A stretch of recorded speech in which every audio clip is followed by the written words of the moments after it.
bài miệp số một phe học nhé ngày nay cứ nhom mà bằng hai bị cả tẹt một tờ dần ho nhom chọn đăng thà này một tờ dần ho nắng về xì phượngประมาณphe bàn về ốc tiền luôn về làng rúi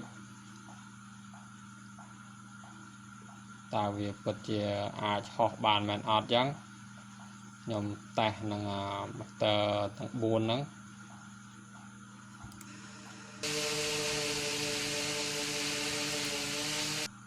ឥឡូវចាប់ផ្ដើមតេស្តទាំងអស់គ្នាចោលតើវាពិតជាអាចហោះមែនអត់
ยนต์หอก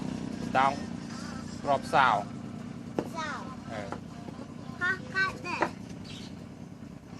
น่ะดังน่าสะพรึงเฉาะหมด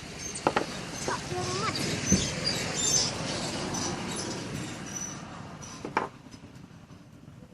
เดี๋ยวไปเบิ่งหมดน้องไปเบิ่งจังฮะ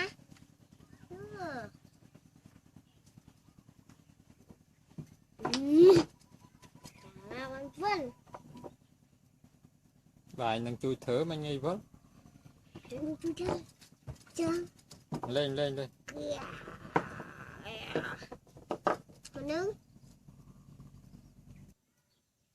mau ta đại vậy đã nổ ta đặt bơm đã nó ngồi kho tới ba tử thật lẹ vào không nên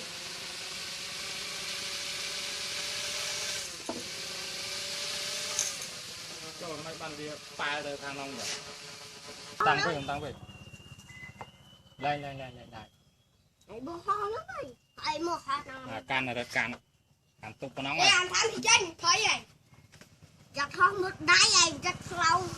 lâu hàng mong một cái rạch bên ăn không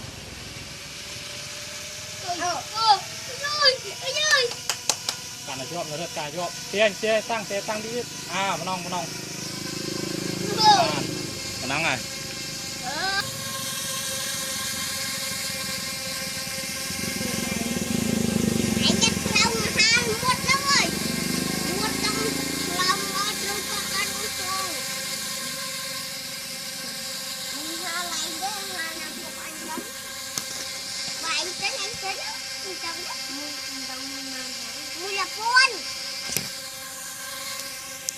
là buôn à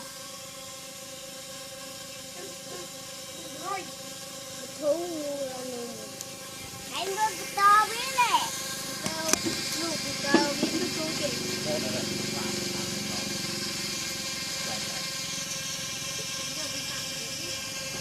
cái lối mà giặt lâu mà ha giặt bằng ha mất ơi cái này sang giặt lâu rồi lâu rồi được qua phu thưa đây tao quá việc này hãy mơ to tay phương ơi to tay phương ấy là đánh เลยเรื่องอ๋อมันเลยเนี่ยมันเลยเรื่องอ๋อ